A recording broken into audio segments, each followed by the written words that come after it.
¿Qué tal, amigos? Bienvenidos una vez más a Dilo al Mundo. En esta ocasión estamos en las sierras de Samaipata, Bolivia, prácticamente haciendo un preestreno de lo que va a ser el nuevo estudio aquí en el campo, en la peña de Samaipata. Así que es un honor, un gusto enorme poder estar haciendo este programa por primera vez desde aquí. Agradezco enormemente a nuestro Dios que nos da esta posibilidad, a mi hermano Noé que ha hecho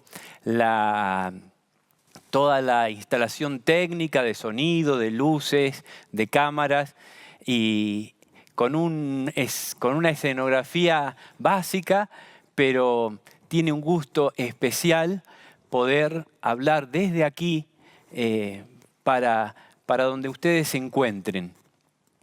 Y con un tema que creo que es muy importante porque hace a nuestro diario vivir del Evangelio y que es básico. Tiene que ver con el juicio de Dios para el cual nos tenemos que preparar, para el juicio de Dios que pronto se va a cerrar sobre la vida de cada una de las personas que habitan este mundo y que han expresado ser cristianas, que han expresado querer adherirse a la salvación que Jesús nos ofrece. Y puntualmente el tema de hoy es la testificación. ¿Qué es testificar? ¿Cuál es la importancia de testificar? ¿Quién es o quién puede testificar? ¿Hasta cuándo vamos a testificar? Y bueno, como les decía, la testificación se encuentra como una parte muy importante dentro de todo juicio. Testificar es un acto de amor en favor de la justicia que nos toca a todos los habitantes de este mundo. En distintas facetas de la vida emitimos juicios que son inevitables para la vida. Es algo práctico, es algo espontáneo muchísimas veces, es algo natural, es algo que se da en todas las etapas de la vida. Entonces, cuando hablamos de testificar, tenemos que hablar de que necesitamos conocer sobre aquello de lo cual testificamos. Yo me compro una computadora y viene un hermano, un primo, un vecino y me dice, ¿qué tal es? ¿Es buena o es mala? Y entonces yo emito un juicio. Digo, mirá, a mí me anda re bien. Digo, para mi forma de ver, de pensar, de actuar, si realmente esa computadora fue eficiente, si fue buena. Y así en cada cosa, cuando hablamos de matemática, de física, de química, recibimos conocimiento de alguien que lo ha tenido primero que nosotros y nos los enseña. Entonces, el testificar es parte de la educación, es parte del trabajo, es parte de las actividades que realizamos en la vida. Qué sé yo salgo a correr y entonces hablo de que me está haciendo bien salir a correr. Y entonces quizás otras personas también quieran salir a correr. O yo quiero hacer una quinta para ir avanzando en el conocimiento de la autosustentación que Dios quiere que tengamos para ser más libres en los momentos que se vienen en este mundo. Y yo hablo de lo que estoy haciendo, de cuál es mi experiencia. Eso es testificar.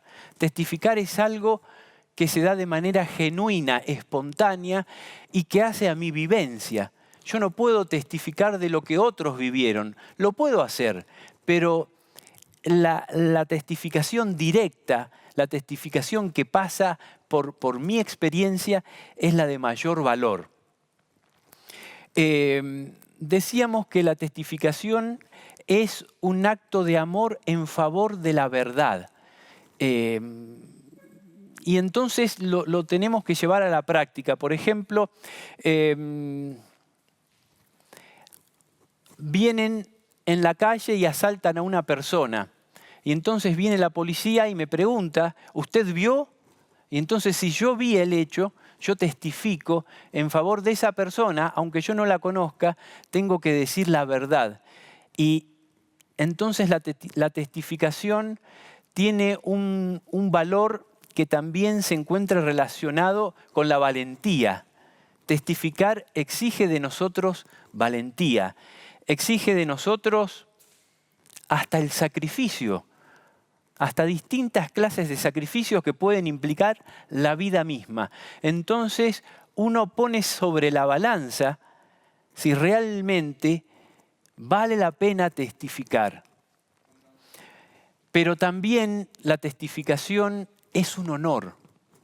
Cuando yo tengo posibilidad de testificar en favor de la verdad, y cuando hablamos de la verdad, hablamos de algo que tiene que ver con la justicia y la misericordia, con la justicia y la bondad. Entonces, es algo que también tiene una arista que puede ser vista como una obligación, como un compromiso moral que yo tengo y al cual debo responder. A cualquiera nos puede tocar testificar en distintos aspectos de la vida y la exigencia moral sobre nosotros al momento de testificar es de que nuestro testimonio sea en favor de la verdad.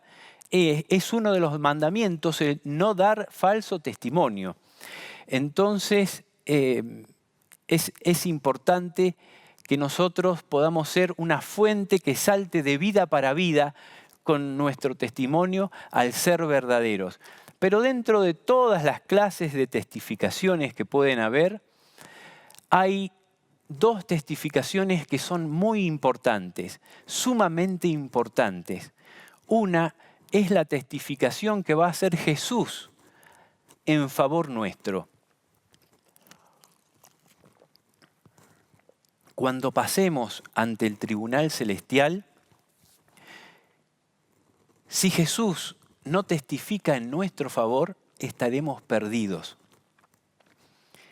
Entonces necesitamos habernos hecho conocidos a Él y que Él se haya hecho conocido a nosotros.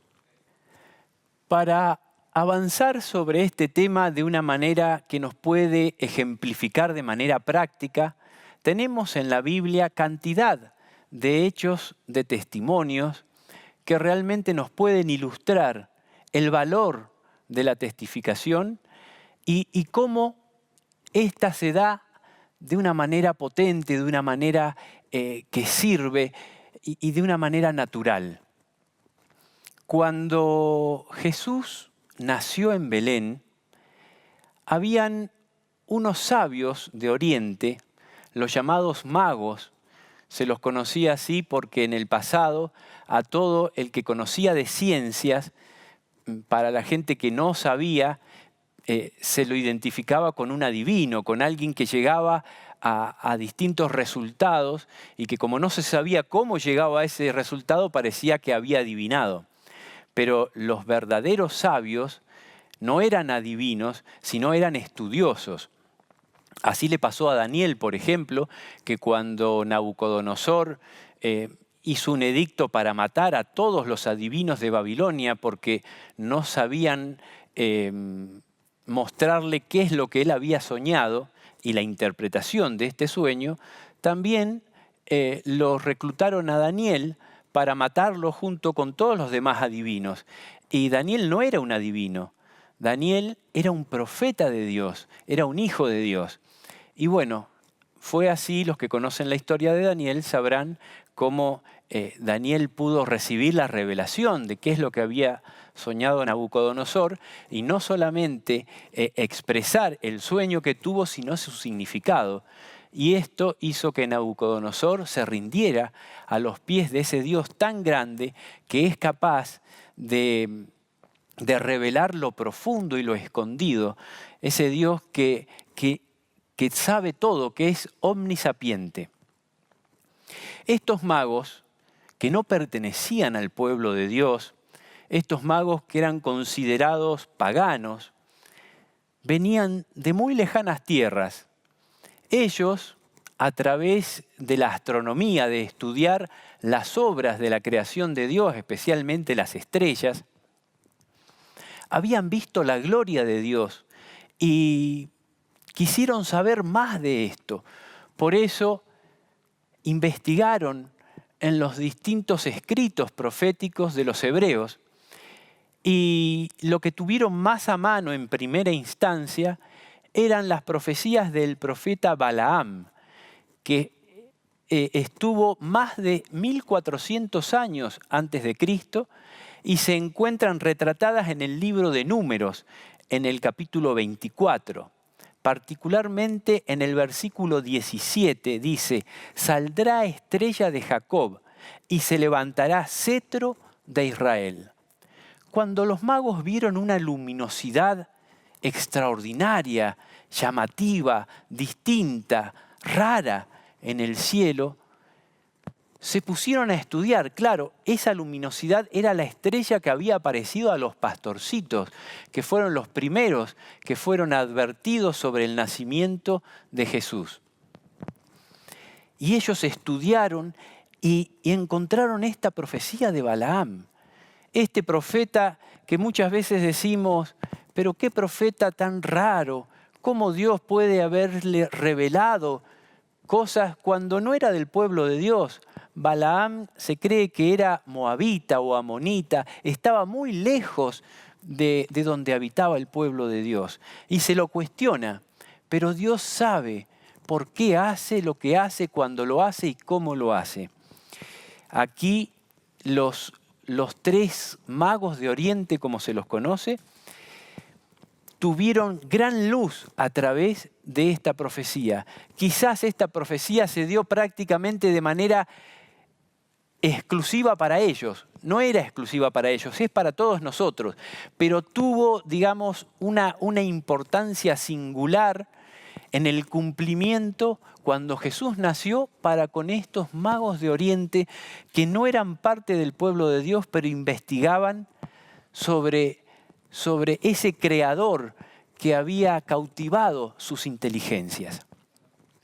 Entonces, los sabios investigaron más, consiguieron más profecías de los rollos hebreos y finalmente Dios se reveló a ellos de manera directa a través de sueños. Cuando nosotros buscamos a Dios de manera real, de manera compenetrada, de manera seria, Dios está tan cerca de nosotros que está esperando para revelarse a nosotros de manera total y rotunda. Y así fue en el caso de estos magos que no eran del pueblo de Dios. Ellos, al recibir la revelación de Dios, dejaron todos sus quehaceres, agarraron los tesoros que tenían en su tierra y fueron a querer presentárselos al Hijo de Dios, al Mesías, al Rey que ellos habían encontrado que venía. Y sin proponérselos, sin esperar hacer un sermón elocuente, quizás sin tener conciencia de la gran testificación que iban a dar, ellos comenzaron su viaje hasta Jerusalén. Esa estrella los fue guiando y se posó arriba del templo y desapareció. Entonces ellos estaban totalmente convencidos de que si ellos habían visto esa estrella y habían conocido de ese rey que había nacido, los judíos, el pueblo de Dios, los sacerdotes del templo, iba a ser su algarabía, iba a ser la noticia más comentada, más destacada, sobre la que todos iban a estar hablando, sobre la que todos iban a estar alborotados por la llegada de ese rey libertador. y preguntaron a alguien, ¿dónde ha nacido el rey? Ellos eran muy simples, preguntaban. Dice que vinieron del oriente a Jerusalén unos magos diciendo, ¿dónde está el rey de los judíos que ha nacido? Porque su estrella hemos visto en el oriente y venimos a adorarle. Dice en Mateo capítulo 2, versículos 1 y 2. De manera tan sencilla, ellos expresaron que el Rey de Reyes había nacido y que venían a adorarle. Es extraordinario. Era lo que todo hijo de Dios debía hacer. Pero nadie sabía de su nacimiento. Nadie sabía de las profecías que anunciaban su nacimiento. Si las sabían, las interpretaban mal. Y entonces se vieron desconcertados, frustrados, porque nadie les sabía indicar.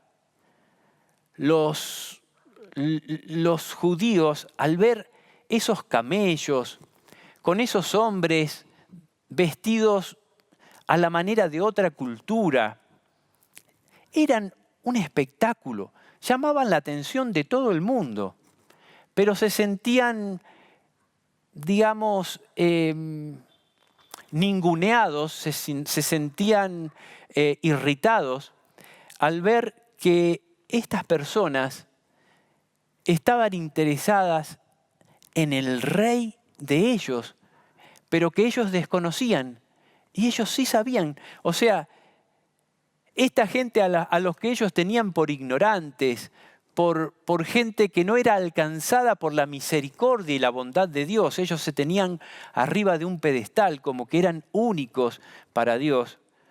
Entonces, no podían comprender cómo es que estos magos pudieran saber más que ellos y trataban de ignorarlos, trataban de no tratarlos cortésmente, sino de desconocer esto. Pero Dios tiene métodos que Él solo sabe guiar. Y entonces dice en Mateo capítulo 2, versículo 3 en adelante, oyendo esto, el rey Herodes se turbó y toda Jerusalén con él. Y convocados todos los principales sacerdotes y los escribas del pueblo, les preguntó dónde había de nacer el Cristo. Ellos le dijeron, en Belén de Judea, porque así está escrito por el profeta.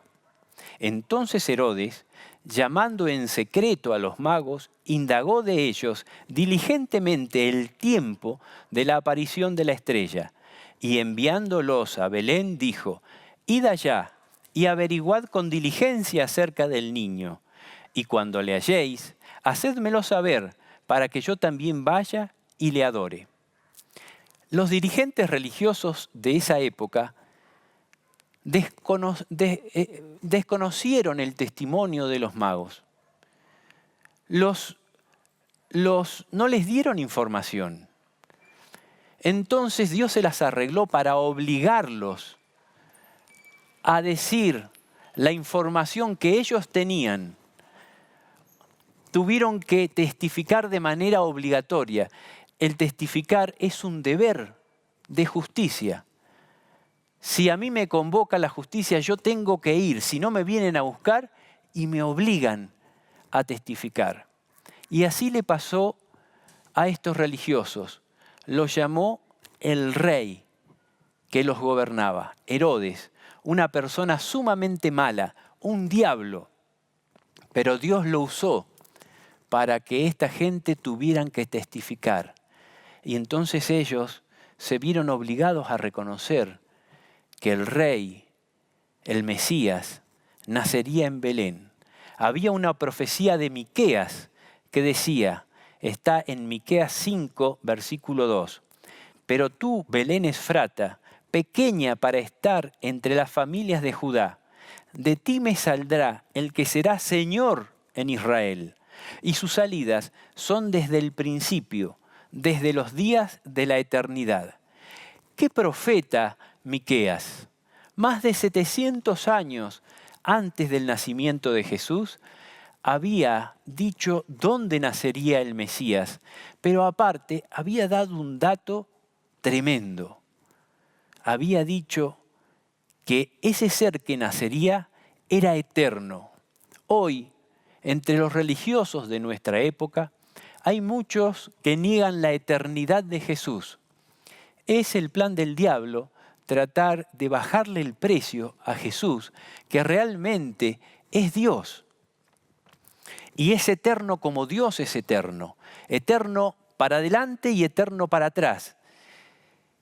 Y entonces aquí dice sus salidas son desde el principio de los días de la eternidad. Siempre estuvo como Dios este ser que es nuestro creador y que venía a redimirnos del pecado. Ellos, por obligación del pedido, del requerimiento del rey, tuvieron que reconocer que era en Belén. Pero el rey no los vio convencidos y no pudo asegurarse de que lo que ellos le decían era palabra viva.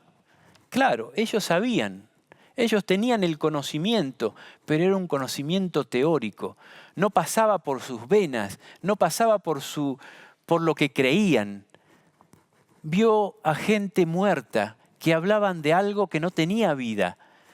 Era muy distinto lo que pasaba con los magos. Entonces el rey convocó a los magos y quiso saber de ellos acerca de cuándo era el tiempo en que ellos habían visto la estrella. El rey Herodes, en realidad, lo único que perseguía, el único tesoro para su corazón, era el poder. Y entonces a él le interesaba no tener nadie que pudiera llegar a ocupar el trono de Israel y que lo fuera a desplazar. Pero él los llamó de manera cortés a los magos, queriendo disimular la tormenta que había dentro de él, que se sentía inseguro, que se sentía con miedo de dejar de ser rey porque viniera un rey que realmente tuviera más autoridad, un rey realmente que fuera genuino como podía ser Jesús, y él verse apartado. Y lo que quería realmente era matar a esta criatura que había nacido. Pero se solapó, creyó que con su astucia iba a conseguir los datos certeros para poder ir y matar a Jesús. Pero Dios, que guía todas las cosas, hizo que los magos le dieran un testimonio viviente de su fe, de su testimonio que ellos mismos habían vivido, de las revelaciones que habían tenido de Dios, de las profecías que habían visto, de la estrella a la cual seguían y que misteriosamente había desaparecido. Dios había hecho que esta estrella desapareciera para darles una oportunidad. Dice, oyendo esto, el rey Herodes se turbó y toda Jerusalén con él. Toda Jerusalén se turbó. Muchas veces, al ver ciertas verdades que se ciernen sobre nosotros, nos podemos turbar. Este mundo, en el contexto en que se encuentra, es un contexto realmente muy difícil. Es más, si naturalmente se desenvolviera el mal que existe en el ser humano, ya nos habríamos exterminado a nosotros mismos. Dios ha mandado a 4 ángeles de los más fuertes, 4 ángeles que están en la primera línea del ejército de Dios, a que frenen los vientos sobre la tierra. Frenar los vientos quiere decir frenar las guerras que están listas para darse y que harían el exterminio de este mundo por el propio ser humano. Vemos que hay grandes problemas en Oriente Medio, están los judíos, está Irán, está los hutíes en el Yemen, está el Hezbollah en Beirut, en el Líbano, está Irak. Hay odios terribles, pero también se mete Estados Unidos, también se mete Rusia. Es algo que afecta realmente al mundo entero.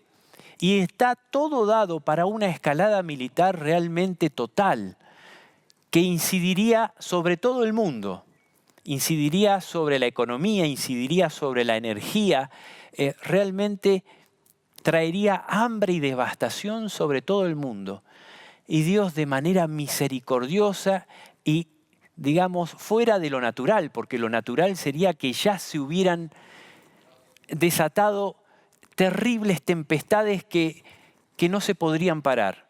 Pero Dios, por amor de los hijos que aún no lo conocen, está reteniendo esos vientos. Y ya vamos a avanzar sobre esto que tiene que ver con el deber de testificar que tenemos. También hay guerras en Rusia y Ucrania, también hay guerras que se están escalando en China con Taiwán, con otras islas, con otros, está la India, está Estados Unidos. El planeta está crujiendo por todos lados y Dios está reteniendo los vientos. Y mucha gente, a veces, al ver este panorama, si piensa y razona un poquitito, se puede ver turbada como se vio toda Jerusalén y su propio rey.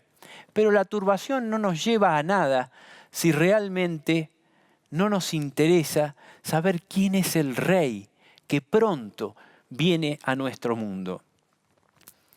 A los magos les interesaba saber quién era este rey. Su mayor tesoro era poder ir a verlo y adorarle. Y sí, se trata de adoración. El conflicto, más allá del conflicto aparente que se ve en este mundo, se trata de adoración. El que está detrás de todas las guerras que quieren sacudir a este mundo es el diablo, el que quiere sacar tajada, el que quiere eliminar la raza humana, es el diablo. Pero Dios está reteniendo los vientos, como decíamos. Ahora, ¿cuál es nuestro tesoro? ¿Qué es lo que más valoramos en nuestro corazón? Y si no conocemos, ¿cómo podemos querer ir a adorar a este rey que pronto viene? ¿Cómo podemos prepararnos para el juicio de Dios? ¿Cómo podemos testificar si no conocemos a Dios? Y muchas veces lo conocemos, pero estamos como el pueblo de Israel, dormidos en un conocimiento que no pasa por nuestra experiencia. Y eso es lo que queremos abordar con este tema. ¿Cómo podemos ser testificadores en favor de esa verdad que nos puede salvar? Tenemos que hacer como los magos. Ellos vieron la gloria de Dios en el cielo, vieron la gloria de Dios en la naturaleza y dijeron, queremos conocer de este Creador. Y Dios tiene su primer derecho sobre nosotros porque es nuestro Creador. Después también es nuestro Redentor, quien redime nuestro caso perdido. También es nuestro sustentador. Pero primero que nada lo comenzamos a conocer como el Creador, el que nos hizo. Y entonces los magos pudieron sentirse atraídos a ese Dios tan bueno que creó todas las cosas y luego nos creó a nosotros. Y quisieron ir a conocer a ese ser que representaba al Creador, en ese ser que era el Creador y que también venía a salvarnos. Ellos lo dieron todo, dejaron todo por Él y le llevaron oro, incienso y mirra, que eran los tesoros de los que ellos disponían, los mejores, y se los pusieron a sus pies. Ellos no fueron advertidos como los pastores de que el rey estaría en un pesebre. al lado de los animales. Ellos, después de tener la frustración de que nadie en su pueblo lo estaba esperando, tuvieron la frustración de que ese rey estaba en un humilde aposento de animales. No obstante ello, no melló su fe. Ellos podrían haber dicho, bueno, pero si nadie lo espera, si en su pueblo nadie lo conoce, si no hay nadie que esté como una escolta de cualquier rey, es natural que haya una escolta que lo cuide. Si solamente está su padre y su madre, personas que ni siquiera tienen educación formal para velar por su seguridad, ¿será que este no es el rey? No. Su fe era inconmovible y ellos adoraron a ese humilde niñito que descansaba en el pesebre y le dieron sus dones más hermosos a él. Le rindieron sus dones mostrando la fe que ellos tenían. Fe que no se halló en nadie dentro del pueblo de Israel más que en los pastores que también vinieron a adorarlo. Ellos, dice en Mateo capítulo 2, versículo 9, refiriéndose a los magos, habiendo oído al rey Herodes, se fueron. Y he aquí la estrella que habían visto en el oriente iba nuevamente delante de ellos, hasta que llegando se detuvo donde estaba el niño. O sea, esa estrella que los había guiado hasta Jerusalén y había desaparecido, ahora nuevamente vuelve a aparecer. O sea que había desaparecido simplemente para que a través del testimonio, de la pregunta que ellos inocentemente hacían a ese pueblo, insistentemente, a todas las personas le preguntaban, pudieran advertir del nacimiento de ese rey. Y al ver la estrella se regocijaron con muy grande gozo. Y al entrar en la casa vieron al niño con su madre María, y postrándose lo adoraron. Y abriendo sus tesoros le ofrecieron presentes, oro, incienso y mirra. Pero siendo avisados por revelación en sueños que no volviesen a Herodes, regresaron a su tierra por otro camino. Después que ellos partieron, he aquí un ángel del Señor apareció en sueños a José y dijo, levántate y toma al niño y a su madre y huye a Egipto. Permanece allá hasta que yo te diga, porque acontecerá que Herodes buscará al niño para matarlo. Y él, refiriéndose a José, despertando, tomó de noche al niño y a su madre y se fue a Egipto. Y estuvo allá hasta la muerte de Herodes, para que se cumpliese lo que dijo el Señor por medio del profeta cuando dijo, de Egipto llamé a mi hijo. Sí, el profeta Oseas, en capítulo 11, versículo 1, había dicho más de 700 años antes de Cristo, cuando Israel era muchacho, yo lo amé, y de Egipto llamé a mi hijo. Vemos que por todos lados, en el Antiguo Testamento como en el Nuevo, hay referencias proféticas a Jesús, a este niño que iba a nacer. En el Nuevo recibimos referencias proféticas al Rey de Reyes, que muy pronto viene en busca de sus hijos. Es necesario que podamos descubrir a Jesús a través de su palabra, como hicieron los magos, que podamos descubrirlo y una vez que lo encontremos salgamos a testificar. Esto va a salir de nosotros de una manera natural. No hace falta que lo forcemos tanto. Lo que hace falta es que realmente vivamos este honor de conocer a Jesús por nosotros mismos. Este honor que Dios nos los da de una manera gratuita, de una manera libre. Siguiendo con el tema que nos ocupa, de ver ejemplos que nos ilustran sobre una testificación genuina, encontramos en el capítulo de Juan 4, cuando Jesús fue hacia la tierra de Samaria. Se encontró con esa mujer samaritana que había ido al pozo de Jacob a sacar agua. Y dice el versículo 25, no tenemos tiempo de leer toda la historia, pero vamos a relatarla y vamos al corazón.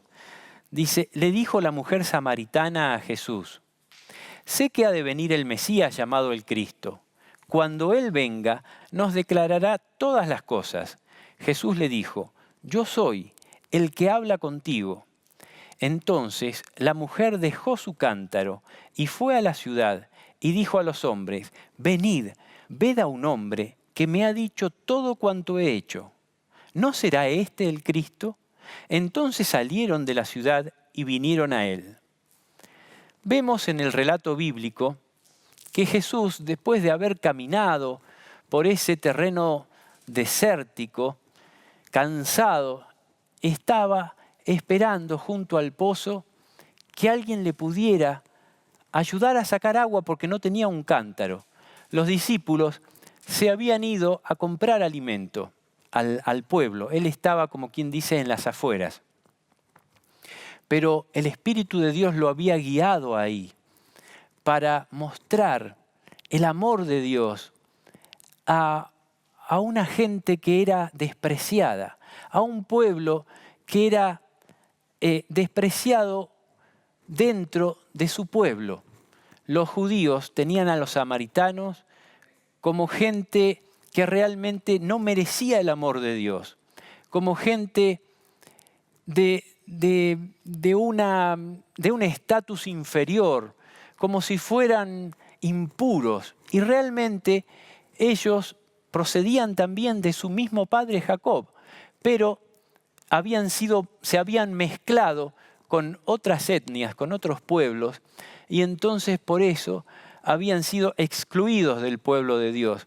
Pero esto no significaba que Jesús no fuera a dar oportunidad de salvación hacia este pueblo, como quiere hacerlo y como lo hizo con todos los hombres que hayan nacido en cualquier parte del mundo. Le habló a la samaritana.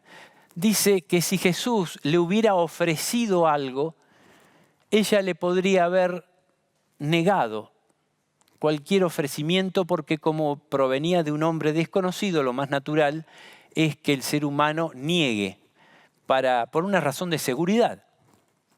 Entonces, para evitar la posibilidad de que ella negara el hecho de que Jesús se acercara con salvación, de manera prudente Jesús le pidió un favor que en Oriente nadie podría dejar de dar.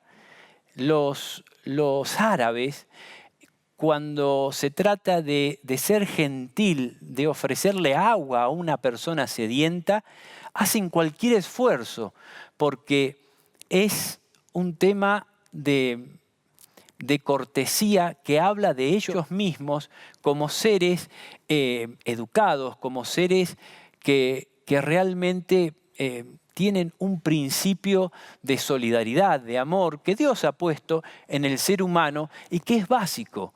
A nadie se le puede negar el agua, dice el dicho.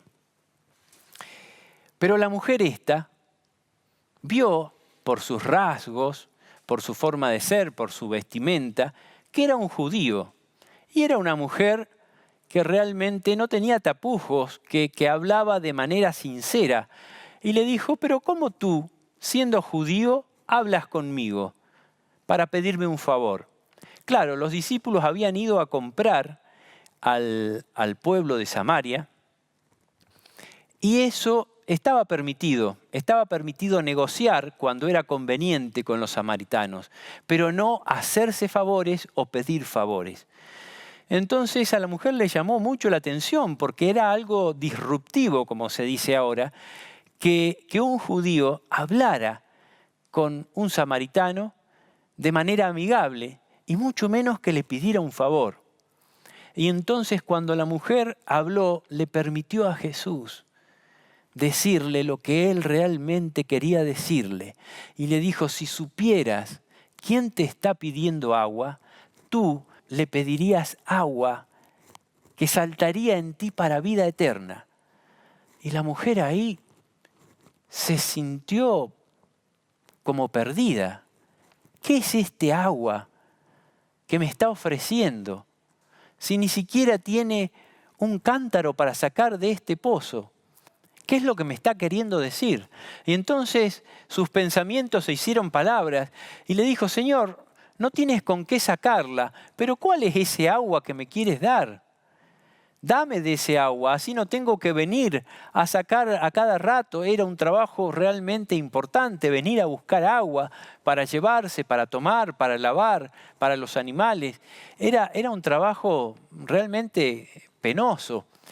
Y Jesús le ofrecía un agua que nunca más iría a tener sed con ese agua que él le iba a dar. Entonces la mujer se debatía entre las palabras de la realidad que Jesús decía o el significado que éstas tendrían. Y Jesús pudo hablarle de manera, digamos, a corazón abierto, pudo darse a conocer. Y le habló de ese agua que saltaría en ella para vida eterna. Entonces la mujer, al ver a este judío que le hablaba de esta manera tan misteriosa, se preguntó, lo mejor que tenemos, la mejor referencia que tenemos para atrás es nuestro padre Jacob.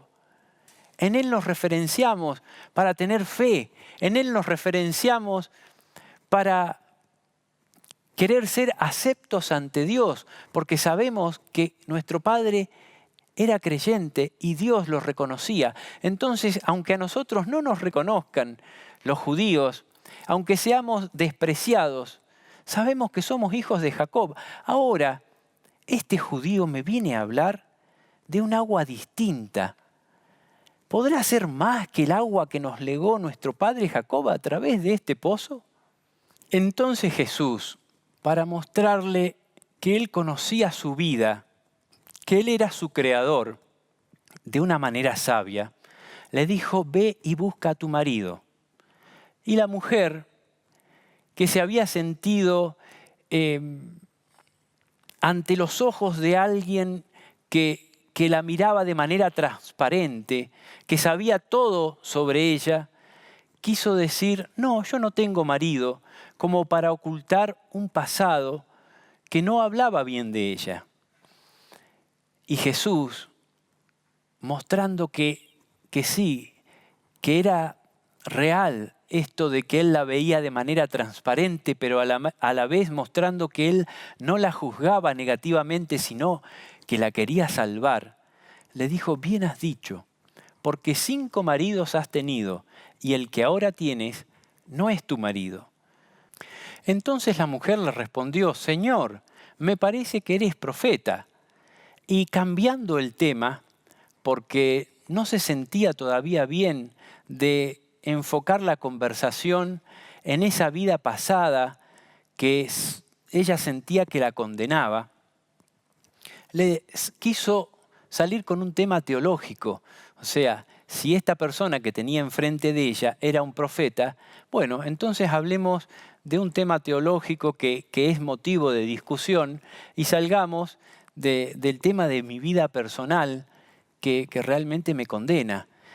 Y entonces le dijo, Señor, ¿dónde se debe adorar? ¿En Jerusalén, como dicen los judíos, o en Samaria?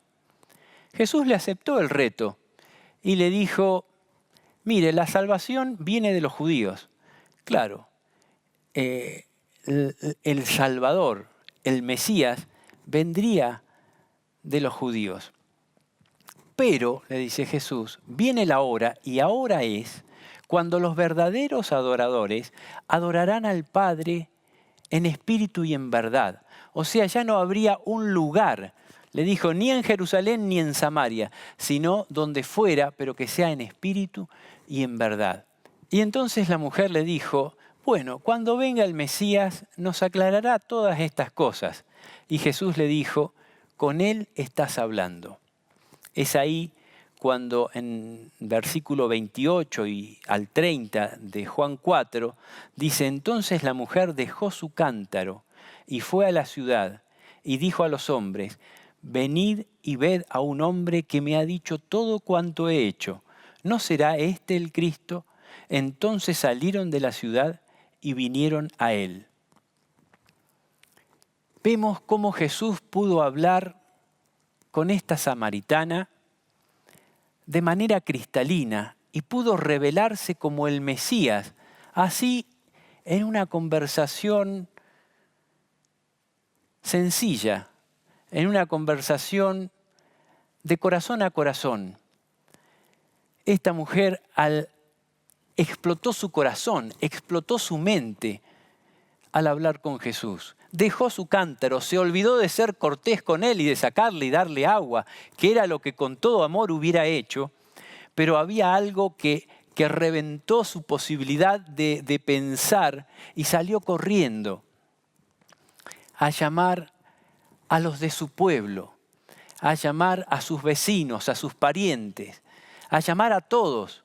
Y les dijo, vengan a ver que hay un hombre, ¿no será este el Cristo? Me ha dicho todo cuanto ha hecho. Me veo ante su mirada como que sabe todo de mí, ante un escáner al cual no puedo esconderle nada.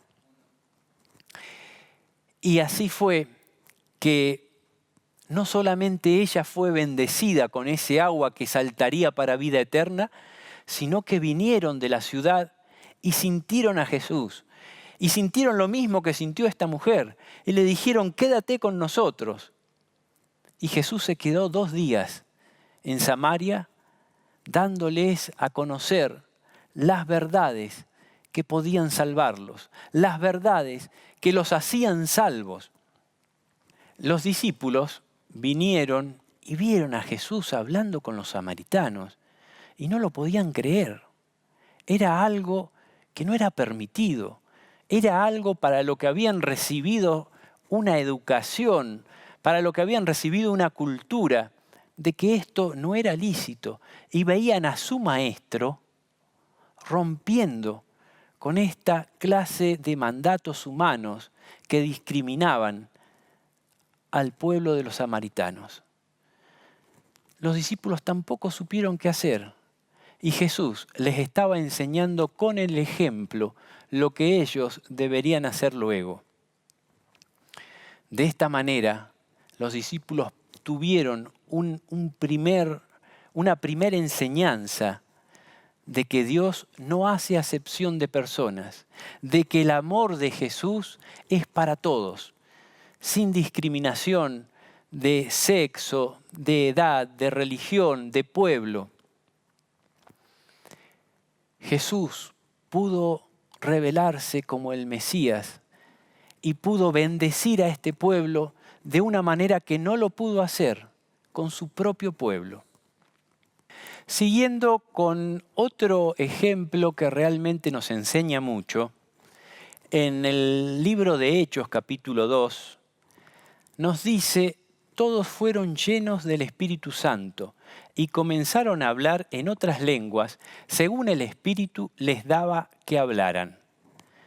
¿A qué se está refiriendo?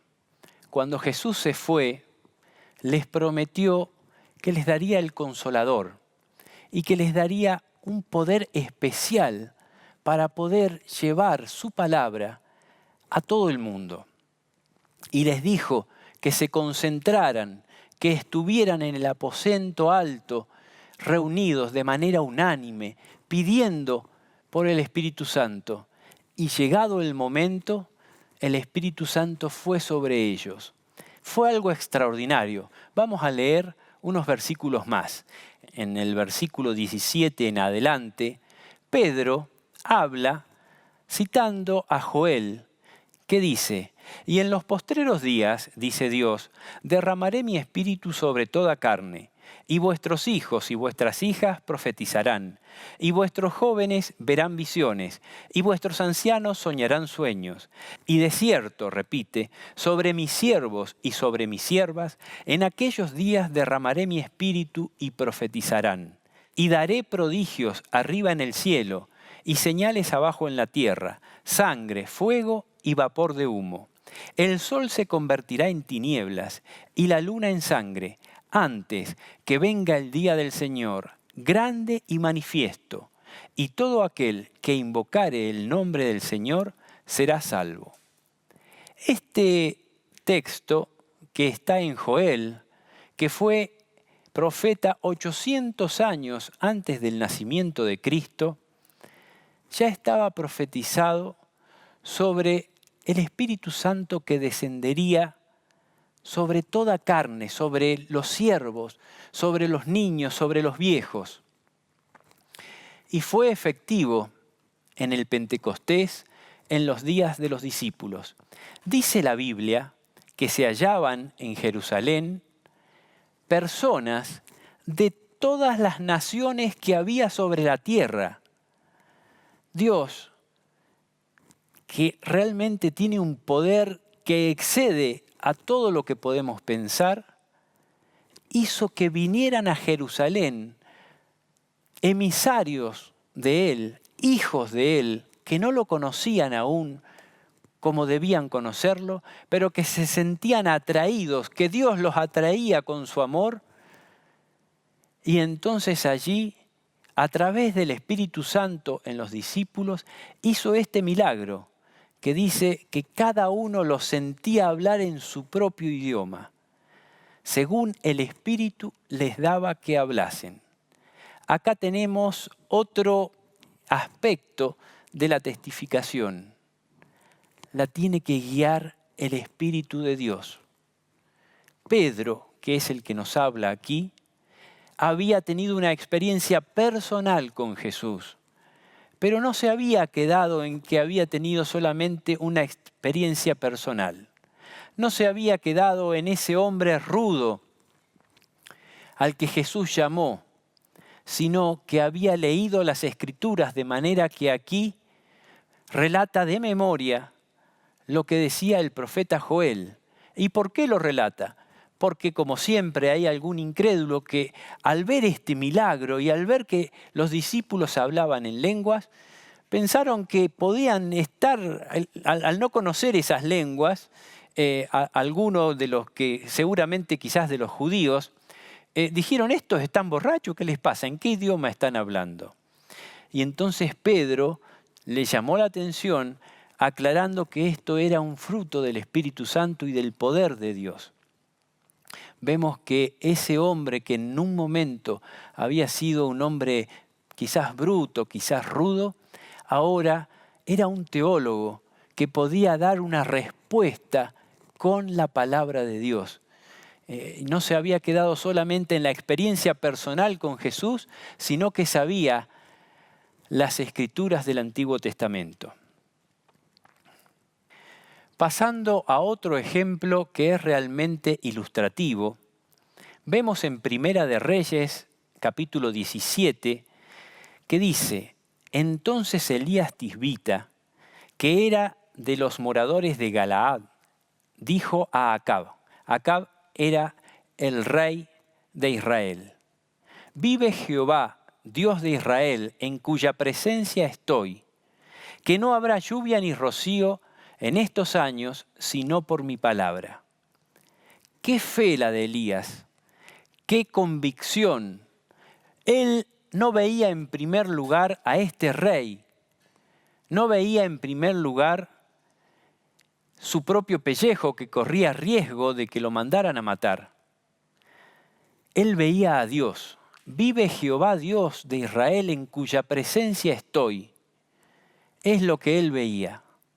Que no habrá lluvia ni rocío en estos años, sino por mi palabra. Y así fue. Después de cierto tiempo, Dios lo mandó a Elías a volver a entrevistarse con Acab. Dice en Primera de Reyes, capítulo 18, el siguiente capítulo, versículo 17 en adelante. Cuando Acab vio a Elías, le dijo, ¿eres tú el que turbas a Israel? Y él le respondió, yo no he turbado a Israel, sino tú y la casa de tu padre, dejando los mandamientos de Jehová y siguiendo a los Baales. En el versículo 21 de este mismo capítulo dice, y acercándose Elías a todo el pueblo, dijo, ¿hasta cuándo claudicaréis vosotros entre dos pensamientos? Si Jehová es Dios, seguidle, y si Baal, id en pos de él. Y el pueblo no respondió palabra. Entonces Elías se presenta ante el rey y le comunica, testifica sobre el mensaje que Dios le había dado y le dice que no habrá más lluvia. Dios quería llamar la atención de este pueblo que realmente no sabía nada.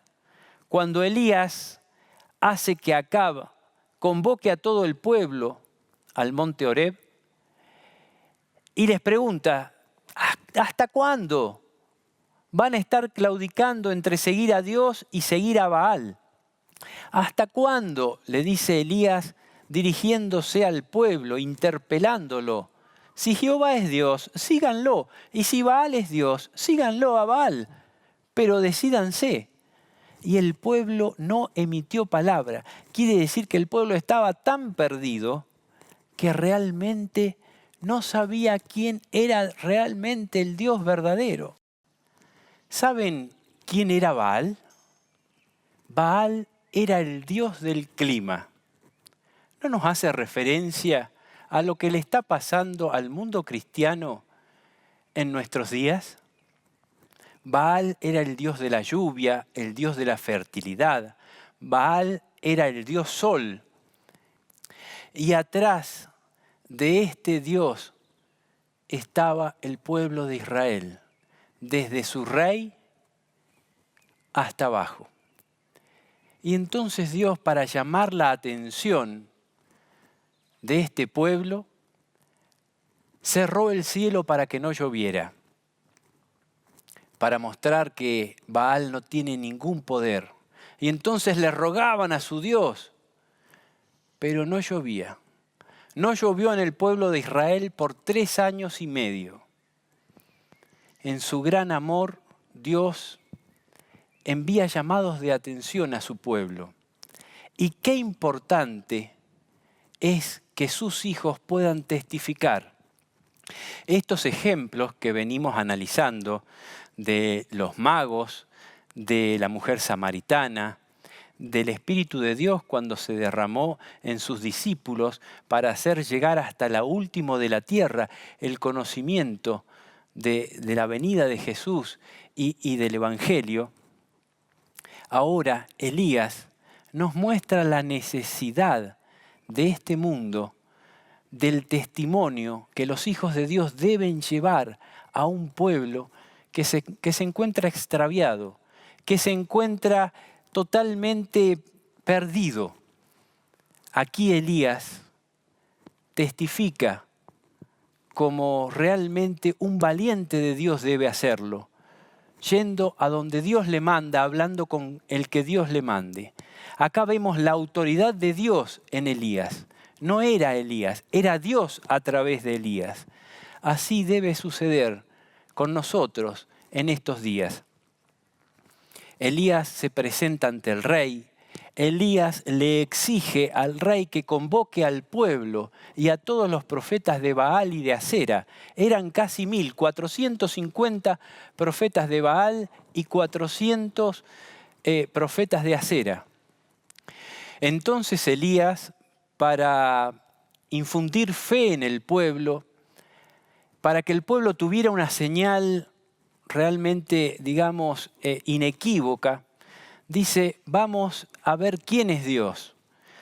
Dios ya había demostrado que Baal no tenía poder, cerrando el cielo.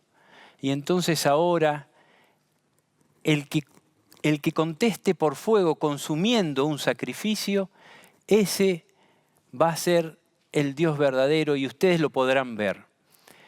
Y entonces les da la oportunidad primero a los profetas de Baal y de Acera de hacer un sacrificio y de orar a su Dios a ver si era capaz de contestar por fuego. Y luego, desde la mañana temprano hasta el mediodía, estuvieron invocando a su Dios, pero él nada pudo hacer. Los ángeles del cielo estaban, custodiando, porque estaba su pueblo de por medio que tenía que abrir los ojos, y nada pudo hacer que ese sacrificio ardiera. Después Elías invocó a Dios haciendo una sencilla oración y Dios consumió totalmente el sacrificio enviando fuego del cielo. Pero ahora la situación es distinta. Los testigos de Dios ahora deben estar preparados para una situación que tiene una evolución distinta. En aquel momento ni el diablo ni sus demonios pudieron hacer caer fuego del cielo para quemar ese sacrificio. Pero en los últimos días harán milagros como estos y mayores aún. Así que no serán los milagros los que puedan determinar si algo es de Dios o no. Y la Biblia nos alerta sobre todo esto que va a pasar y nosotros debemos estar como Elías en su momento, pero con un panorama, ayornado, con un panorama que esté de acuerdo a las profecías que Dios da para nuestro tiempo, al enfoque que Jesús le dio a su pueblo para este tiempo. Debemos testificar de estas verdades. Vamos a ver en el capítulo 13 de Apocalipsis.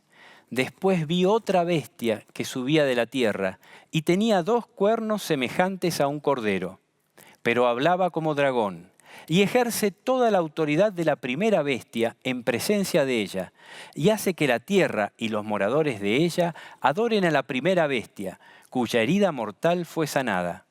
También hace grandes señales, de tal manera que aún hace descender fuego del cielo a la tierra, delante de los hombres, y engaña a los moradores de la tierra con las señales que se le han permitido hacer en presencia de la bestia, mandando a los moradores de la tierra que le hagan imagen a la bestia que tiene herida de espada y vivió. Y se le permitió infundir aliento a la imagen de la bestia, para que la imagen hablase e hiciese matar a todo el que no la adorase.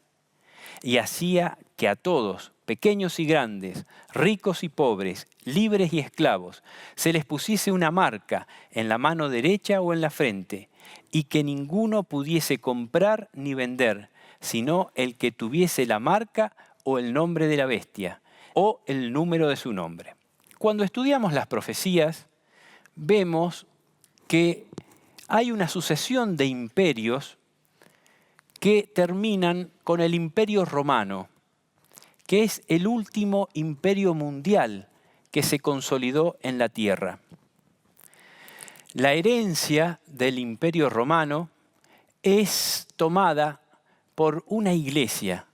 Lo que nos está contando Apocalipsis aquí es que después del surgimiento de esa bestia que salía de Roma, esa bestia que mató a los llamados herejes, esa bestia que persiguió con poder absoluto a los cristianos y que los mató, surge otra bestia, que no surge del mar como surgieron las bestias anteriores, sino que surge de la tierra y que habla como si fuera un cordero. Al principio, la prédica de esta imagen de la bestia es parecida a lo que Jesús hablaba. Tiene libertad política, libertad religiosa, pero luego va haciendo una imagen de la bestia anterior, una imagen de la bestia romana, de la religión romana. Tanto que es perfecta la imagen, hace lo mismo que hacía la otra bestia, persigue cómo persigue la otra bestia. Está al servicio de la otra bestia, coexistiendo con la otra bestia, actúa en lugar de ella. Y recupera ese poder absoluto y perseguidor que tenía la otra bestia. ¿Y qué hace? Hace grandes señales, entre ellas caer fuego del cielo. Por lo cual vemos que la salvaguardia para los hijos de Dios no va a estar dependiendo de milagros, como en algún momento pudo haber sido algo determinante el tema de un milagro de que cayera fuego del cielo. Ahora la salvaguarda para el pueblo de Dios es el conocimiento de la palabra de Dios. Es el conocimiento de Dios a través de su palabra y de la experiencia de vivir en nosotros esta palabra de Dios. En 2 Corintios 11 dice, y no es maravilla, porque el mismo Satanás se disfraza como ángel de luz. Así que no es extraño si también sus ministros se disfrazan como ministros de justicia, cuyo fin será conforme a sus obras. Entonces la pregunta es, hoy, nosotros, ¿qué debemos testificar? ¿Cómo debemos testificar? ¿Cuáles son las condiciones para que podamos testificar como testificaban estos poderosos hijos de Dios? Las condiciones, aunque hay variaciones, aunque hay una evolución de la historia, tienen muchas cosas de parecidas. Hemos visto la autoridad, el espíritu que se manifestó en Elías para conmover a ese pueblo de Dios totalmente extraviado. Después vino el segundo Elías, un sucesor de Elías en cuanto a la misión que tenía de despertar al pueblo de Dios. Este fue Juan el Bautista, el que señaló a Jesús y dijo, este es el Cordero de Dios que quita el pecado del mundo. Y de alguna manera allanó el camino para su venida. En nuestros tiempos, nosotros somos llamados a encarnar esa función, a dar ese mensaje con el mismo poder, con la misma autoridad del Espíritu de Dios, con que Elías y con que Juan el Bautista despertaron al pueblo de Dios que estaba extraviado en su momento. ¿Pero estamos preparados? ¿Cuál es la preparación que nos hace falta? Vamos a ver algo que nos puede ayudar, con el ejemplo del profeta Isaías. Dice en Isaías 6, vi al Señor sentado en un majestuoso trono, y el borde de su manto llenaba el templo. Lo asistían poderosos serafines, cada uno tenía 6 alas. Con 2 alas se cubrían el rostro, con 2 se cubrían los pies, y con 2 volaban. Se decían unos a otros, Santo, Santo, Santo, es el Señor de los ejércitos celestiales. Toda la tierra está llena de su gloria. Sus voces sacudían el templo hasta los cimientos, y todo el edificio estaba lleno de humo. Entonces dije, todo se ha acabado para mí. Estoy condenado, porque soy un pecador. Tengo labios impuros y vivo en medio de un pueblo de labios impuros. Sin embargo, he visto al Rey, el Señor de los ejércitos celestiales. Entonces, uno de los serafines voló hacia mí con un carbón encendido que había tomado del altar con unas tenazas. Con él tocó mis labios y dijo, ¿ves? Este carbón te ha tocado los labios. Ahora tu culpa ha sido quitada y tus pecados perdonados. Después oí que el Señor preguntaba, ¿a quién enviaré como mensajero a este pueblo? ¿Quién irá por nosotros? Aquí estoy, le dije, envíame a mí. Vemos que Dios, cuando quiere enviar a alguien de su parte, lo primero que hace es mostrarle su gloria. A Isaías le mostró su trono. Pudo ver al Rey sentado en su trono de majestad, circundado por los poderosos serafines que tenían 6 alas. Esta visión no solamente fue mostrada a Isaías, se le mostró a Ezequiel, se le mostró a Juan en el Apocalipsis. Vemos que Dios, para poder comisionarnos como sus testigos, nos muestra su poder, su gloria. Tenemos que tener una experiencia conociéndolo, viéndolo. Esto lo podemos hacer a través del registro de su palabra. Su palabra tiene poder, su palabra es viva y eficaz, no es un cuentito. Entonces, Él ha dejado para nosotros el cúmulo del conocimiento para que nosotros podamos entrar con Isaías, con Juan, con Ezequiel, a la sala de mando del universo y allí ver lo pobrecito que somos, ver nuestros pecados, ver que estamos manchados y que somos inútiles, que estamos muertos ante la santidad de Dios. Algo que destacan los serafines, los querubines que están en su gloria. Algo que les llama la atención y nunca dejan de repetir es la santidad que circunda, la santidad que emite nuestro Dios. Y es algo que también nos tiene que conmover a nosotros. ¿Qué poder tenía ese serafín que dice que conmovió el templo de Dios hasta los cimientos? Así tiene que ser el testimonio que demos de parte de Dios. Un testimonio potente que conmueva hasta los cimientos. Quiere decir, ¿qué son los cimientos del templo de Dios? Son los mandamientos de Dios. Estamos anunciando el juicio de Dios. Y el juicio de Dios se basa en sus mandamientos. Desde que Dios liberó a su pueblo, que estaba esclavo en Egipto, y quiso habitar en medio de su pueblo, hizo construir un tabernáculo que era réplica del tabernáculo del cielo, y desde donde se manifestaba la santa Shekinah, la presencia visible de Dios, esa gloria que se manifestaba en el lugar santísimo, desde el propiciatorio que estaba sobre el arca que contenía los 10 mandamientos.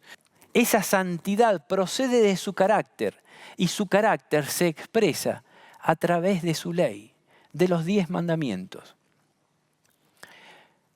Entonces Dios, después de mostrarnos su santidad, su poder, su gloria, después de hacernos ver nuestros pecados, nos purifica, nos santifica. Nos mete en un proceso. Vemos que no hace falta que seamos totalmente puros, porque esto es un proceso que lleva tiempo. La mujer samaritana no había sido santificada, sin embargo pudo testificar poderosamente porque había visto al Mesías. Los discípulos habían recibido el Espíritu Santo y pudieron testificar poderosamente, aunque todavía tenían que lidiar con sus pecados, con sus luchas, pero ya estaban en el camino en que reconocemos a Dios y nos rendimos a sus pies. Entonces, a partir de ahí, Jesús pone lo que a nosotros nos falta. Él nos justifica y nos manda a ser sus testigos.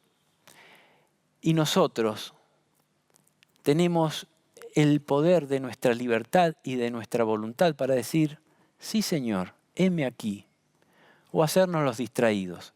Ante nosotros está el deber moral de hablar de ese que murió por nosotros.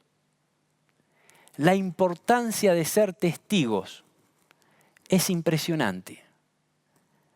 Hay un pueblo que se está perdiendo, hay hijos de Dios que se están perdiendo y necesitan un testimonio vivo. Necesitan de gente que conozca la verdad de Dios y que con su espíritu salga a predicarla. Como pueblo de Dios conocemos su ley, conocemos el enfoque que nos dio Jesús en Mateo 24, en Apocalipsis, en Daniel, de las profecías para nuestro tiempo, de los eventos que se vienen. ¿Y qué vamos a hacer? Es nuestro privilegio el hecho de salir a testificar, el hecho de salir a repartir este agua que salta para vida eterna. Isaías 6 ahora recibe las instrucciones de Dios. Dios no nos manda crudos. Dios nos explica cómo va a ser el panorama para que estemos preparados. Y le dijo, bien, ve y dile a este pueblo, escuchen con atención, pero no entiendan. Miren bien, pero no aprendan nada. Endurece el corazón de este pueblo, tápale los oídos, cierra los ojos. De esa forma no verán con sus ojos, ni oirán con sus oídos, ni comprenderán con su corazón, para que no vuelvan a mí en busca de sanidad. Entonces yo dije, Señor, ¿cuánto tiempo durará esto? Y él contestó, hasta que sus ciudades queden vacías, sus casas queden desiertas y la tierra entera quede seca y baldía, hasta que el Señor haya mandado a todos lejos y toda la tierra de Israel quede desierta. Si aún sobreviviere una décima parte, un remanente, volverá a ser invadida y quemada. Pero así como el taberinto o el roble dejan un tronco cuando se cortan, también el tocón de Israel será una semilla santa. Esta profecía se refería en primer lugar a Jesús. Ese pueblo que iba a ser totalmente devastado, asolado, y que debía tener una advertencia. Debía haber un profeta que aunque ellos cerraran su corazón y no quisieran entender, les diera a conocer cuál iba a ser su destino. Pero así, cuando ni siquiera una décima parte, porque si quedaba una décima parte después de todos los castigos que iban a tener, de que iban a ser invadidos, de que iban a ser saqueados, prendidos fuegos, dispersados, si quedaba una décima parte, iban a volver a ser invadidos, iban a ser devastados nuevamente. Pero había una semilla santa, y por esa semilla santa, Dios necesitaba profetas que hicieran la obra para ellos destinada. De ahí salió Jesús. Esta profecía vuelve a cobrar vida en la actualidad.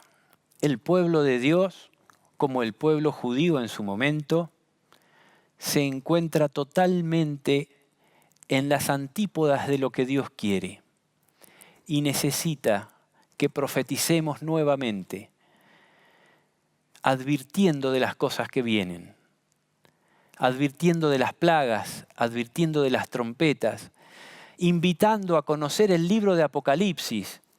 Mi hermano Noé ha escrito un libro sobre Apocalipsis que nos enseña a ver cosas que muchas veces con una simple lectura nos perdemos en distintos símbolos que no entendemos y entonces quizás no seguimos investigando. Eso ha dejado de ser una excusa porque tenemos de manera gratuita y para todo el mundo a través de Internet la posibilidad de entrar en diloalmundo.org y allí bajar el libro de manera digital o leerlo de manera digital o imprimirlo o comprarlo a través de Amazon. Yo les puedo dar testimonio que al leer ese libro, ahora cuando leo Apocalipsis entiendo realmente muchísimas cosas que antes no entendía. Se abre ante mí y uno ve la importancia que tiene. Es un libro que ha sido dado para nuestro tiempo de manera especial.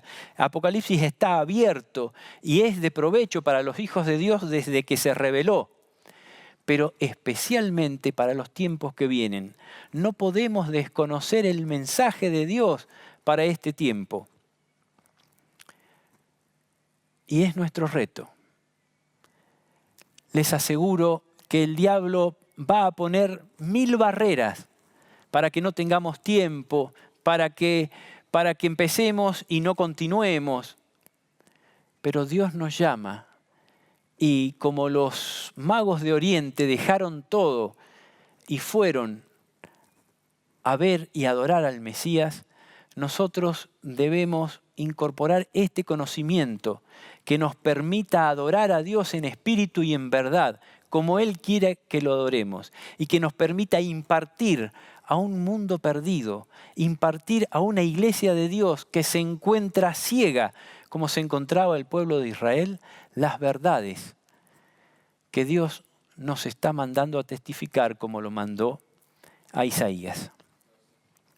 En Romanos 10, Pablo dice: esta es la palabra de fe que predicamos, que si confesares con tu boca que Jesús es el Señor y creyeres con tu corazón que Dios le levantó de los muertos, serás salvo. Porque con el corazón se cree para justicia, pero con la boca se confiesa para salvación, porque todo aquel que invocare el nombre del Señor será salvo. ¿Cómo pues, se pregunta Pablo, invocarán a aquel en el cual no han creído? ¿Y cómo creerán en aquel de quien no han oído? ¿Y cómo oirán sin haber quien les predique?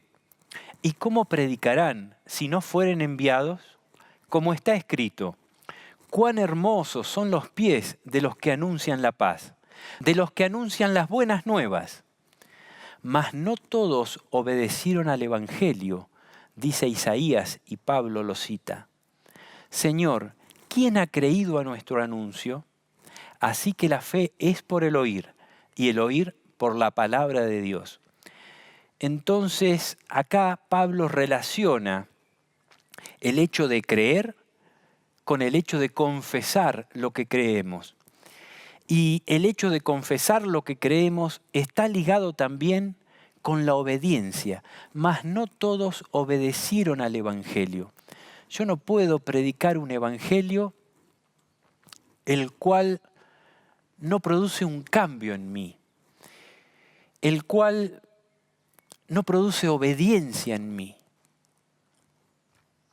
Si hago esto, estoy haciendo al Evangelio ineficaz en mí. Y esto será realmente pavoroso el castigo que determinará. Entonces, para predicar, para ser un testigo de Dios, hay que rendirse realmente a los pies de Dios para que Él nos cambie. No es un trabajo como cualquier otro. Es algo que exige que nuestro ser y cuerpo sea transformado por el Espíritu de Dios. Eso no quiere decir que no podamos estar en la lucha, que no podamos caer, pero tenemos la responsabilidad de estar rendidos a los pies de Jesús y otra responsabilidad es vencer.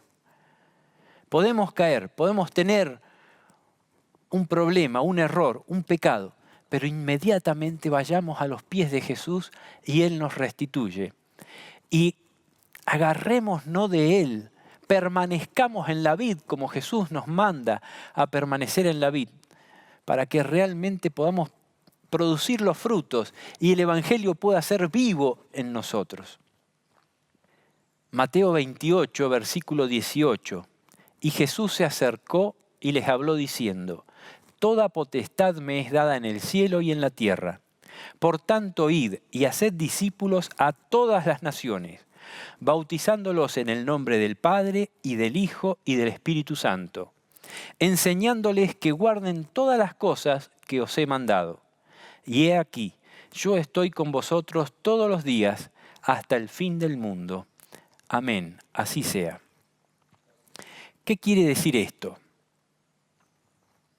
Jesús había muerto, había sido aceptado su sacrificio por el Padre, y si bien este mundo seguiría gobernado por el usurpador, por el que derrotó a nuestros primeros padres y tiene el dominio político de este mundo, Jesús había recuperado una autoridad que está sobre toda autoridad. Y si bien permite que el mal se desarrolle, hay algo que se reserva. Y es el derecho de llevar su mensaje a todo el mundo, a todas las naciones. Y dice, bautizándolos en el nombre del Padre, del Hijo y del Espíritu Santo. Las tres personas de este único Dios que están involucrados en el plan de la salvación para nuestra raza. Enseñándoles que guarden todas las cosas que os he mandado. No es un evangelio bonito solamente. No es un evangelio que nos enamora porque Jesús es tan hermoso, es tan glorioso, es tan santo, que realmente produce en nosotros una atracción que es mayor a toda otra atracción. Significa también un evangelio que nos hace obedientes. Un evangelio que significa un proceso que produce un cambio en obediencia a lo que Dios nos enseña. Dios tiene mandamientos que nos enseña. Eso, todo lo que les he mandado, implicaba todo lo que Jesús había mandado no solamente en persona, sino todo lo que había mandado a través de sus profetas del Antiguo Testamento y todo lo que mandaría a través de sus discípulos. Entonces, los hijos de Dios debemos dejar esa justicia humana, debemos dejar esas tradiciones religiosas, como en todos los tiempos Satanás ha sembrado en el pueblo de Dios, y retornar a los mandamientos de Dios. Y dentro de los 10 mandamientos de Dios hay uno, en el cual está la firma de Dios. Es el 4º mandamiento, que invoca el nombre de Dios como autoridad sobre nosotros, que invoca el cargo de Dios como nuestro creador. Y nos dice, el 7º día, acuérdate de ese día especial, que es un pacto, que es símbolo de un sello que yo pongo sobre mi pueblo, un sello de libertad, un sello que hace visible mi autoridad sobre ustedes, en distinción de todos los que adoran a Baal, en distinción de todos los que están sobre el Dios del clima, en distinción de todos los que adoran al sol, en el día pagano de adoración al sol. Ese es el mensaje que tenemos para dar. Ese es el mensaje de los 3 ángeles que se encuentran en Apocalipsis 14 y a lo largo de todo el libro de Apocalipsis, de Mateo. Es el énfasis que Jesús nos da. En Marcos 1 dice, el tiempo se ha cumplido, el reino de Dios se ha acercado, arrepiéntanse y crean en el Evangelio. Es el mismo Evangelio eterno que el mensaje de los 3 ángeles de Apocalipsis 14. ¿Qué dice este mensaje? Teman a Dios y denle honra, porque la hora de su juicio ha venido. Y nos manda a recordar a ese Creador nuestro, a ese Creador que hizo el cielo y la tierra, el mar y las fuentes de las aguas. Y cuando nos habla a recordar a ese Creador, a temerlo y a darle honra, nos está diciendo, cumplan el 4º mandamiento que habla del sábado, de honrar a Dios como Creador nuestro en ese día especial, bendecido y apartado, para darle nuestra honra, nuestro honor. Si bien se lo tenemos que dar con cada acto de nuestra vida, hay una ley, que es la ley del testimonio. El arca, donde está esa ley que se decía que era el arca del pacto de Dios con su pueblo. eso sigue vigente. El tabernáculo de Dios que está en el cielo, allí está Jesús con su ley, juzgando a cada uno de los que estamos en esta tierra. Y nos llama, arrepiéntanse y crean en el Evangelio. Apocalipsis 6. Cuando abrió el quinto sello, vi bajo el altar las almas de los que habían sido muertos por causa de la palabra de Dios y por el testimonio que tenían, y clamaban a gran voz diciendo: ¿Hasta cuándo, Señor santo y verdadero, no juzgas y vengas nuestra sangre en los que moran en la tierra? Y se le dieron vestiduras blancas, y se les dijo que descansasen todavía un poco de tiempo, hasta que se completara el número de sus consiervos y sus hermanos, que también habían de ser muertos como ellos. En este texto de Apocalipsis vemos que en el tiempo realmente de los últimos momentos de esta tierra, en el fin del fin, en el quinto sello, dice que vio las almas de los que habían muerto por dar testimonio de Jesús. Dijimos que el testificar implica valentía, implica la disposición de vivir por Cristo o de morir por Cristo si es necesaria. Y dice que las almas clamaban a Dios pidiendo justicia. Esto es una metáfora como cuando Dios le dice a Caín que la sangre de tu hermano Abel clama a mí desde la tierra. Dios se siente constreñido de hacer justicia por sus hijos que han muerto.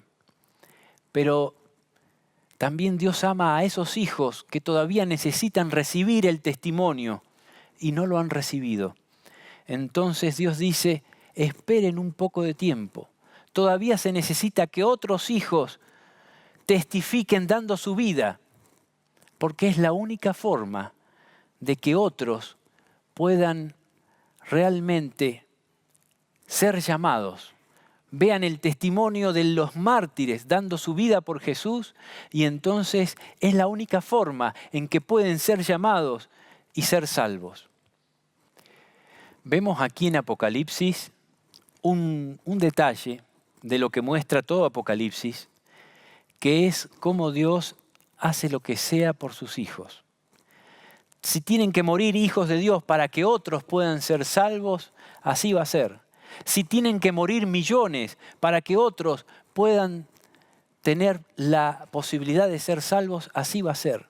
Dios va a hacer todo para que ningún hijo suyo se pierda.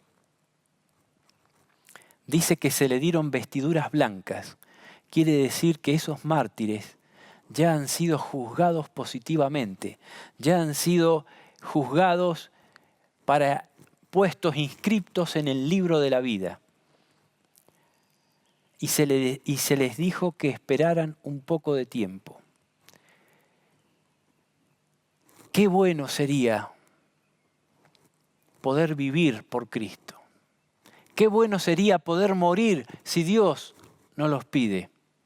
Es el mayor de los honores. Ahora, para esto debemos decir como dijo el profeta David: purifícame con hisopo y seré limpio. Lávame y seré más blanco que la nieve. Hazme oír gozo y alegría, y se recrearán los huesos que has abatido. Esconde tu rostro de mis pecados y borra todas mis maldades. Crea en mí, oh Dios, un corazón limpio y renueva un espíritu recto dentro de mí. No me eches de delante de ti y no quites de mí tu Santo Espíritu. Vuélveme el gozo de tu salvación y espíritu noble me sustente. Entonces enseñaré a los transgresores sus caminos y los pecadores se convertirán a ti. Esto realmente me emociona, me siento identificado. Veo a un hombre en el salmista, en ese profeta, en ese rey, que supo alabar a Dios como ningún otro quizás. Reconocer que es indigno, que está incapacitado para la labor que debe cumplir. Pero que él vea esto no quiere decir que se tire al abandono. David ve en Dios a quien lo puede purificar, a quien lo puede hacer útil. Purifícame con hisopo y seré limpio. Lávame y seré más blanco que la nieve. Hazme oír gozo y alegría, y se recrearán los huesos que has abatido. Esconde tu rostro de mis pecados y borra todas mis maldades. ¿No estamos en la misma situación? Incluso si nos hemos acercado a Dios, dice que la luz de Dios hace que se vean nuestros defectos. Más aún. Y debemos acudir a Él para que, como hizo con Isaías, que lo purificó, a Isaías le purificó la boca, porque no tenía una boca limpia, no tenía palabras que fueran realmente dignas de un mensajero de Dios. Quizás a más de uno de nosotros nos tiene que purificar la cabeza, el corazón, todo. Borra todas mis maldades. Esto quiere decir que Dios lo puede hacer. Renueva un espíritu recto dentro de mí. Está pidiendo lo que Dios quiere que pidamos. Está siendo consciente de lo que necesita y de lo que Dios puede hacer en él. Dios dice en su palabra que pondrá su ley en nuestros corazones. Esto quiere decir que le serviremos de manera natural, que ya no volveremos al pecado que tanto tiempo nos ha esclavizado, como vuelve la burra al maíz, sino que ya estaremos conectados con Dios, que dice, seguiremos al Cordero por donde quiera que va. Esto de seguir al Cordero por donde quiera que va es lo que debemos hacer para que Él nos purifique. El conocimiento de su palabra es purificador. La vivencia de su palabra es purificador. La testificación de su palabra es purificadora. La obediencia a su ley es purificadora. No de una manera legalista, sino por el amor a ese ser santo que nos quiere hacer santos como Él es. Entonces enseñaré a los transgresores tus caminos y los pecadores se convertirán a ti. Claro, saltará de nosotros el Espíritu, la palabra de Dios, el agua de vida, como lo prometió Jesús, que será en nosotros y saltará a toda nuestra influencia. Y como los discípulos, cuando fueron llenos del Espíritu Santo, podremos dar un testimonio que vaya hasta lo último de la tierra. Que así sea. Gloria a Dios.